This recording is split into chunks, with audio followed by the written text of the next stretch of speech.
为什么说我们从小背的太阳系全家福其实只拍了它的1%？你没听错，不是漏了冥王星，是整个行星系统在真实太阳系里连市中心的一个小区都算不上。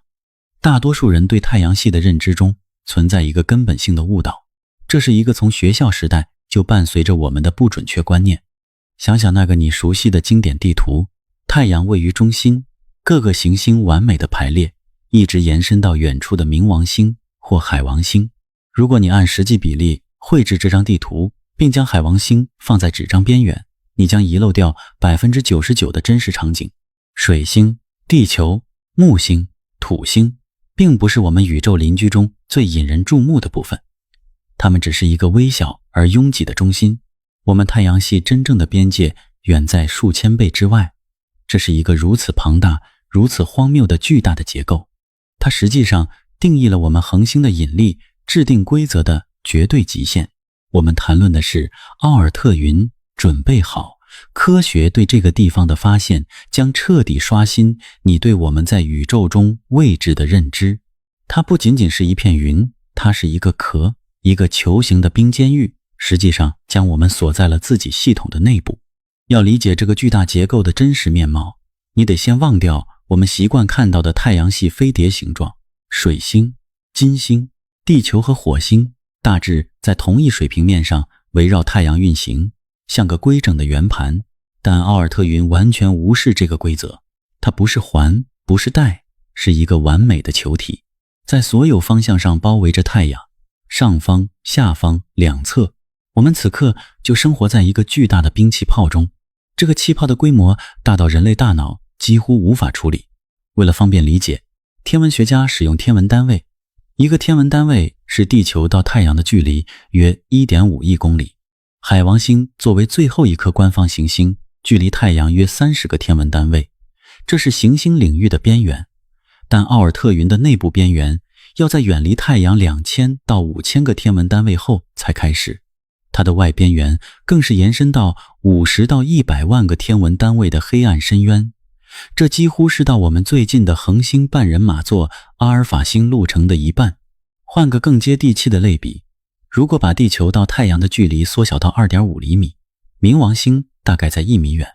所有行星都能放在一张餐桌上，但奥尔特云的内部边缘要你走出家门走几百米才到，外边缘更是超过 2.5 公里远。行星只是被遗忘在这个数千公里宽的球体中心的微小尘埃颗粒。这个巨大结构还分为2个截然不同的区域，离我们较近的内奥尔特云形状像个粗大的甜甜圈，质量是外区的5倍，再往外就是外奥尔特云，真正的球形壳包裹了整个太阳系。这里的天体不是火星和木星之间的干岩石小行星，而是纯挥发性冰冻结的水、甲烷、氨和一氧化碳。它们是45亿年前太阳系诞生时的原始遗迹，在深空的绝对零度中几乎从未改变。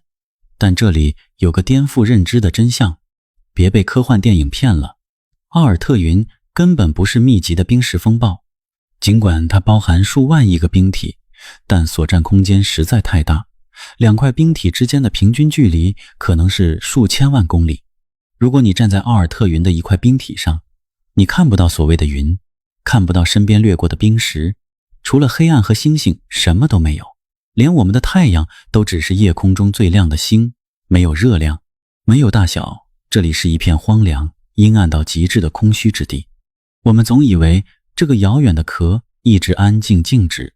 这些天体生来就在边缘，但其实太阳系的过去远没有这么平静。太阳系的过去是激烈而混乱的，这些数万亿个冰体其实诞生的离我们更近，它们和气态巨行星在同一区域形成。数十亿年前，木星和土星的轨道并不稳定，它们像跳着一场疯狂的引力舞蹈，时而靠近太阳，时而退远。巨大的引力就像一台宇宙推土机，扫过原始太阳系的碎片场，把数十亿块冰团抛向深渊，许多被直接甩出太阳系，成为星际空间的孤儿行星，但大部分没达到逃逸速度，旅行到太阳引力能触及的绝对极限后停滞下来。数十亿年过去，临近恒星的引力把这些被抛出的遗迹塑造成了今天的完美球体。奥尔特云其实就是太阳系年轻时行星巨人们丢弃的宇宙废铁，但这种极端距离创造了一个奇怪的局面。在地球上，太阳引力主宰一切，让我们的星球稳定旋转。但在奥尔特云，太阳的引力握力变得极其微弱，不再是唯一的玩家。银河系的巨大质量会施加银河潮汐，就像月球拉扯地球海水一样，和太阳的残余引力展开拔河比赛。如果你能回到太阳系诞生初期，亲眼目睹气态巨行星的这场引力舞蹈，你最想捕捉哪个震撼瞬间？评论区聊聊你的脑洞。这不是假设，而是天文学家已经证实的未来。有一颗名为格利泽710的红矮星，目前距离我们约60光年。计算它的轨迹后发现，100万年后它将直接穿过奥尔特云，到达距离太阳仅13000个天文单位的位置。这不是擦肩而过，是对我们保护壳的直接冲击。它的引力会分散数百万颗彗星，很多会被抛向虚空，但无法想象的数量将被推向太阳系内部，朝向我们，可能引发一场持续数百万年的彗星雨。这证明奥尔特云绝非无聊的边缘，而是把地球命运和外部恒星运动绑定的动态环境。但这里有个令人不安的细节，我们从未真正见过奥尔特云。哪怕有哈勃、詹姆斯、韦伯这样的顶级望远镜，人类也从未拍到过云层内确认的天体，甚至没追踪过任何一个的轨道。为什么？问题出在照明。奥尔特云的天体不发光，只反射太阳光。在50000个天文单位的距离上，太阳只是微弱光点。要找一个城市大小的暗冰球，就像在1公里外的黑墙前找一块煤块，光学上完全不可能。那能检测热量的红外望远镜呢？这就是第二个难题。这些天体太冷了，仅比绝对零度高几度，几乎不发射热辐射，热特征和背景宇宙噪声完全无法区分。照明、对比度、温度、尺度，宇宙为了隐藏奥尔特云，制造了完美的保密风暴。有趣的是，奥尔特云的发现并非来自观测，而是1950年荷兰天文学家简·奥尔特通过纯粹的数学必要性推断出来的。他研究彗星行为时发现了2种截然不同的类型。短周期彗星，比如哈雷彗星，200年内就能绕太阳一圈，轨道和行星在同一平面，来自海王星外的柯伊伯带。但长周期彗星，比如海尔、波普，需要超过2000年甚至25万年才能完成轨道，而且从太阳的北极、南极等所有3维角度随机出现。这种随机性只能说明它们来自一个完全包围太阳的球体，也就是奥尔特云。同时，彗星的补给问题也佐证了它的存在。彗星每次靠近太阳都会蒸发质量，45亿年下来早就该耗尽。只有存在一个宇宙冰箱储存原始冰体，才能不断给太阳系补充新的彗星。这让我们想到了人类探索中最有名的物体之一——旅行者1号探测器。2012年，它离开太阳系的新闻曾轰动世界，但这个头条其实制造了一个巨大的视觉错觉。太阳系有2个边界，第一个是磁边界，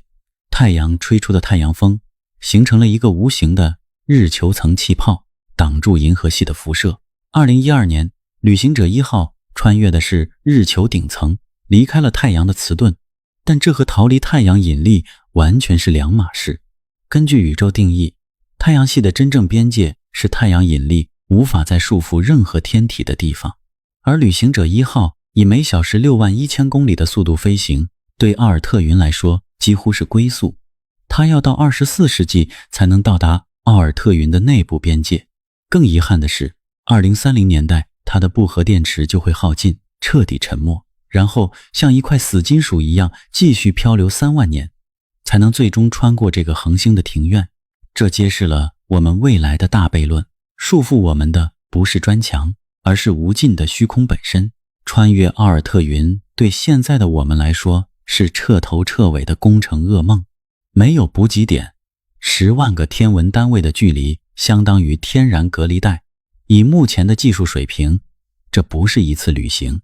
而是需要跨越地质时代的征程。我们确实是困在宇宙岛屿上的物种，奥尔特云既是孕育我们的摇篮，也是锁住我们的牢笼。它保护着太阳系的原始遗迹，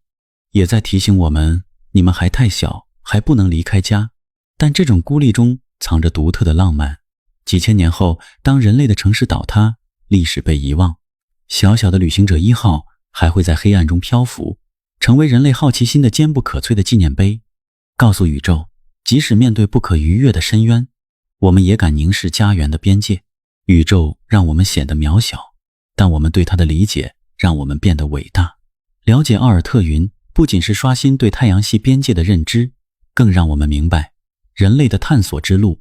从来都是在无尽虚空中寻找微光，每一次对未知的触碰都是文明成长的脚印。如果这个视频改变了你对空间的看法，别忘了点赞加收藏，订阅我，带你解锁更多宇宙冷知识。评论区聊聊，你认为奥尔特云的黑暗中还隐藏着什么未被发现的秘密？把这个视频分享给同样对未知充满热情的朋友。下次宇宙旅程再见。